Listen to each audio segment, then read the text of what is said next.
74-67, the Cats get the win in Bramlage Coliseum over the Jayhawks. He's Matt Hall. I'm Grant Flanders from K-State Online. We knew this was going to happen, didn't we? Of course. Every time K-State came to play a basketball game, K-State wins. It was nothing surprising. Another Wildcat win in the Sunflower Showdown. Now, first, there's a lot to get through. Right. This is going to be a long video. We're going to have a lot of quotes from a lot of guys. Right. But first, I just want you to generalize the game a little bit for me and talk about what you saw. I was just talking to Derek Young before we started this. It was an interesting game. As he told me, K-State led about 30 minutes of this game. It was weird. It was back and forth to where it always stayed close, but it always felt like somebody was in full control. Not a lot of trading baskets, it didn't feel like. K-State gets off to a nice start, is in control for a while, goes through a long drought where they missed 12 straight shots, and Kansas comes all the way back to take a lead, I think as big as 6 in the first half. K-State regained the lead pretty early in the second half. I don't think they ever gave it up in the second half after taking it back. Control's too strong of a word, but they had things going their way almost the entire second half. Kansas made plenty of runs, had chances at it, but it never felt like K-State lost control of the game in the second half. Ended up winning by 7 points. They led by 10, the last few minutes virtually.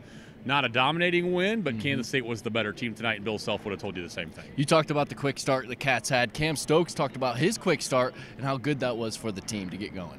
In the games we started off well, we've pretty much done well the whole game, and I feel like that's very important, in any game, to get an early start like that, get some momentum, and then our energy was great in the beginning of the game.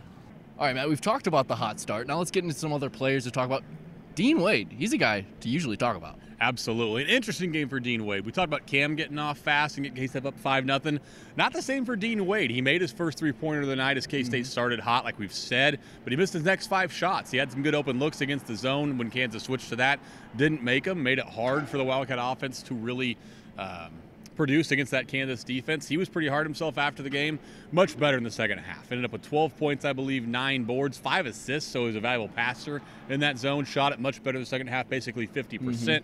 He was a good player tonight, did a nice job on defense, stayed out of foul trouble. A lot of great things for Dean Wade, but it wasn't a night where any one guy just carried them. Yeah. But Dean Wade was certainly a big part of this victory. Him being from the state of Kansas, it was a big win for him, and he reminisces on that. Me being from Kansas, watching the rivalries and stuff like that, it's been pretty one-sided for a long majority of time, and it feels good just to for all the K-State fans and support us through everything. We come out and play good and get a win against them guys. It definitely makes everyone feel good about us, and obviously makes me feel good beating those guys. It's my first time beating them.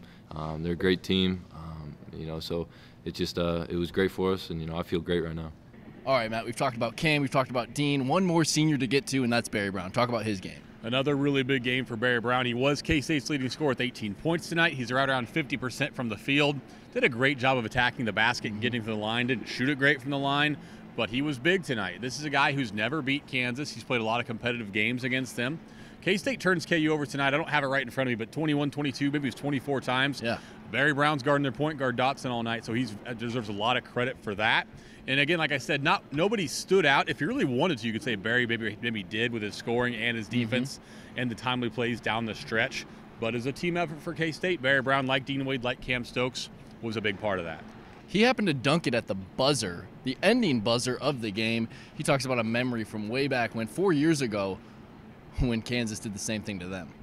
I remember my freshman year, they were beating us at KU by 12, 15, something like that, and one of the players dunked at the end of the game, and the game was clearly over. So I just went to return a favor, honestly. It's the only thing going in my head.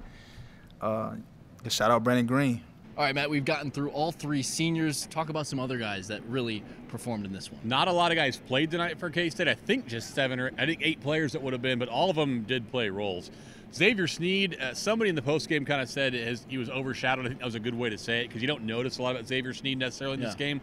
But I think 14 points, 7 boards, maybe the biggest shot of the game. The corner 3 he hit over my left shoulder when K-State was only up 3 late in the game. A lot of defensive effort from Xavier Sneed. I thought he was really, really big tonight for K-State. Levi Stockard, a guy who I've been pretty hard on and I thought did not play very well at Oklahoma State, was a different player tonight. I think he had 4 points. He fouled a lot, of course, but I thought he did a nice job against KU sets of not getting out of position and making it hard for them. He played a role in this game. Micah McGurl just had 5, but another guy had a big basket down on this end as K-State was in trouble. I think only up 1 in the second half when Mike McGurl scored his basket down here. Of course, he flexed because he flexes after every score. The backpack flex after every score he makes. Of course, that was big.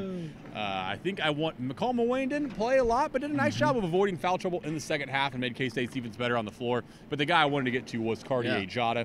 I gave him player of the game. He had 11 points tonight, made both of his 3-point tries, a big one in the second half, had a very memorable dunk at the end of the game. And I think he was not the best player tonight, but may have been the difference for K-State. Gosh, that windmill dunk that I probably showed you with some highlights maybe.